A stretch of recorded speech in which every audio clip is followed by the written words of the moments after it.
¿Qué tal, chicos?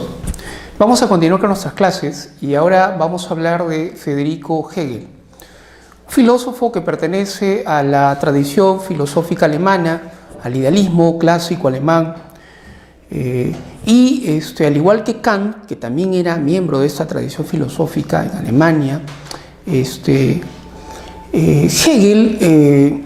es pues un representante destacado.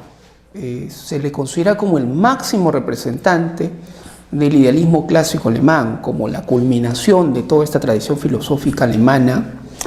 Y este filósofo es uno de los más complicados, más complejos de leer, de estudiar y de comprender. Y esto tiene que ver pues con el carácter sistemático de su obra, y también tiene que ver con el estilo de su lenguaje, con lo técnico y lo árido de su lenguaje y de su prosa.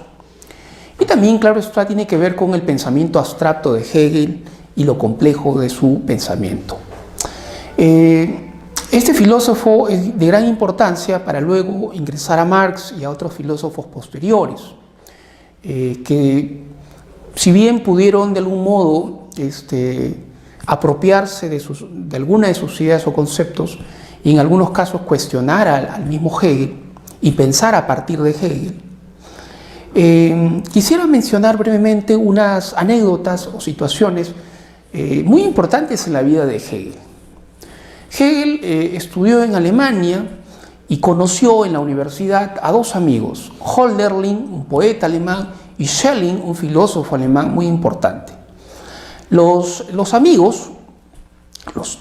tres amigos en la universidad fueron testigos de que estaba ocurriendo en Francia un acontecimiento histórico inigualable, incomparable, y esta era la Revolución Francesa. Y entonces ellos se entusiasmaron con la Revolución Francesa de 1789 y decidieron plantar un árbol. Plantaron un árbol y este árbol simbolizaba la libertad, el árbol de la libertad. Y decidieron, luego de plantar el árbol, cantar la marsellesa. Sí, cantar la marsellesa y bailar la carmañola, que era un baile de la época, y la marsellesa también se compuso en ese contexto. Entonces vamos a escuchar brevemente la marsellesa y la carmañola, ¿ya? Para que tengas una idea más o menos en qué consisten esta canción y este baile. ¿Ok?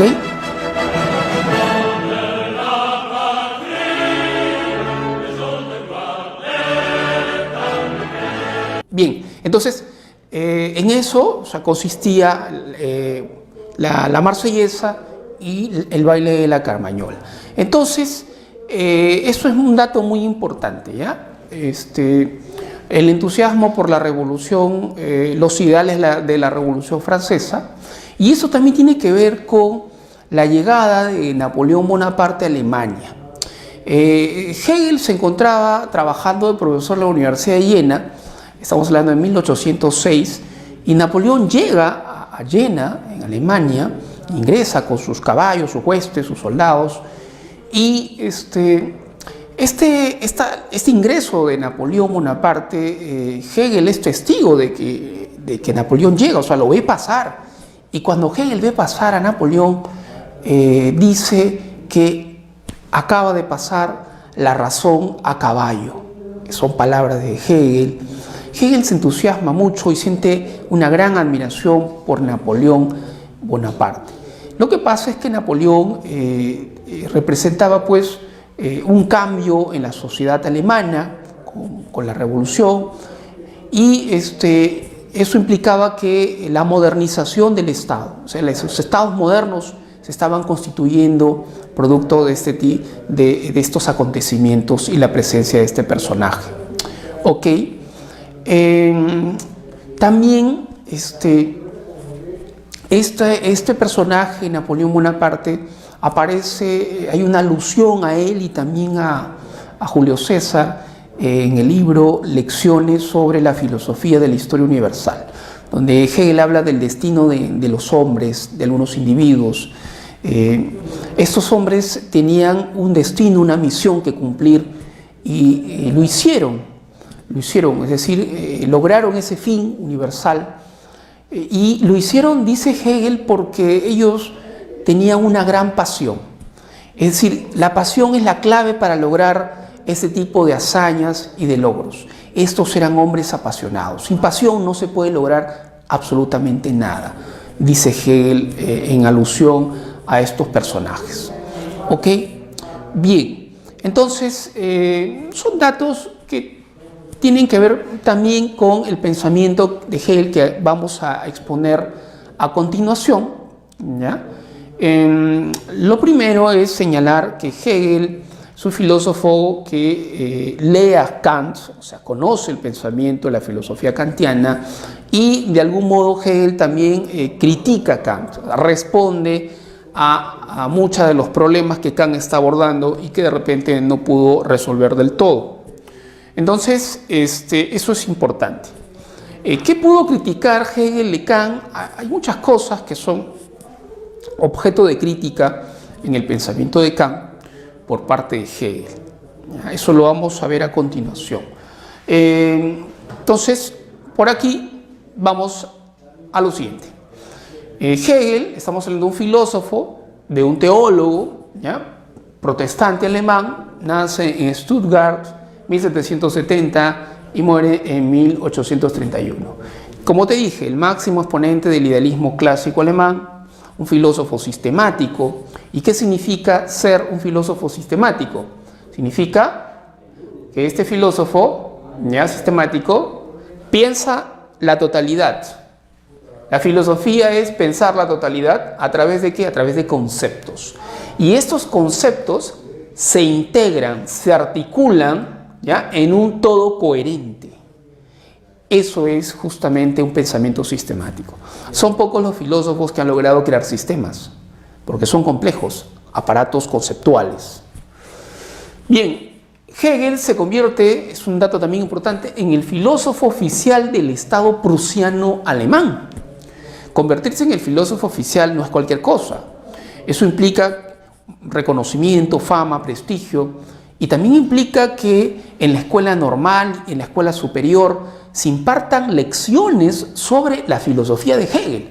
Es decir, que la lectura de las obras de Hegel se convierten en un carácter obligatorio. Imagínense, ¿no? Él admiraba los ideales de la Revolución Francesa, como te lo dije hace un momento, también es muy importante, y plantó el famoso árbol de la libertad. ¿Ok? No olvides eso. ¿Qué es la filosofía para Hegel? Concepto o noción de filosofía. La filosofía no es el amor al conocimiento, a la sabiduría. Esa es la definición etimológica, y Hegel de algún modo no la comparte porque él les va a plantear frente a eso lo siguiente. No podría ser amor, dice, la filosofía no podría ser amor, no podría ser búsqueda, deseo del conocimiento, porque la filosofía es el conocimiento mismo, dice Hegel. Y es el conocimiento mismo, o el saber mismo, y este saber es un saber conceptual, eminentemente conceptual, especulativo, abstracto, sistemático, ¿ya? Eso es la filosofía. Y sobre todo absoluto, es decir, pensar lo absoluto, la totalidad, ¿ya? La realidad. ¿Ok? Bien. ¿Cuál es la postura de Hegel? Hegel es un idealista absoluto, también es conocido como un holista, holismo. Holismo viene de holón, significa todo. Y también se le conoce como un panlogista, más conocido como panlogista, ¿ya? Panlogista, panlogismo. ¿Qué significa panlogismo o panlogista? Pan quiere decir todo y logos, logismo, logos, razón, entendimiento. Todo es razón, o todo es la realidad, lo real. Todo lo real es racional. Todo lo real es racional. Este panlogismo quiere decir que Hegel está tratando de hacer de la razón la substancia misma del universo. En eso consiste el panlogismo, hacer de la razón la substancia misma del organismo, del universo, ¿ya? Del universo. Y eso tiene que ver con una frase muy conocida de Hegel. Seguro tú la conoces o la has escuchado. ¿Cuál es esta frase? Todo lo real es racional y todo lo racional es real. Es una frase muy conocida, es un filosofema muy conocido, sin embargo poco entendido, incluso mucha gente no entiende qué es lo que Hegel está tratando de decir. Si tú te fijas en la frase, todo lo real es racional, se pueden desprender varias interpretaciones. A ver, por ejemplo, acá dice lo real, ¿cierto? Bien, entonces aquí yo tengo lo real. Y por aquí dice lo racional. Lo real es lo racional y lo racional es real. Ahí se está planteando una relación de identidad. Lo real es lo racional. Es una relación de identidad entre lo real y lo racional. Y viceversa. ¿Ok? Entonces, lo real es racional. Lo real es racional, pero ¿en qué sentido es racional? Fíjate aquí lo siguiente, que lo real también puede ser reemplazado por otros términos. Lo objetivo o el objeto es igual al sujeto.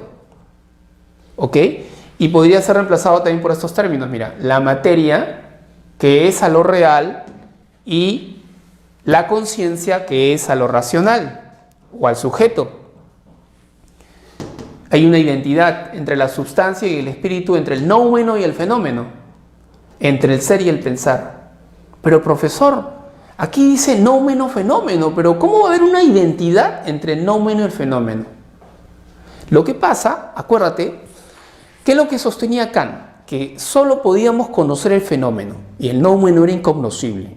Kant lo que produjo es una dicotomía, es una especie de bifurcación entre el fenómeno por un lado y el noumeno por otro lado. El noumeno, la cosa en sí o lo absoluto, es incognoscible, decía Kant, no se puede conocer. Entonces Kant separa el fenómeno del noumeno. Justamente Hegel lo que quiere hacer es reconciliar estas dos dimensiones, el ser, el pensar, la sustancia, el espíritu, la materia, la conciencia.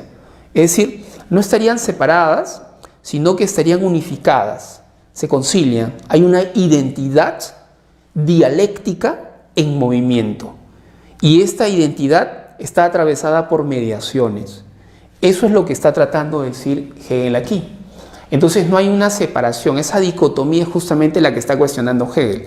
Entonces, para Hegel, el conocimiento no es conocimiento únicamente del fenómeno.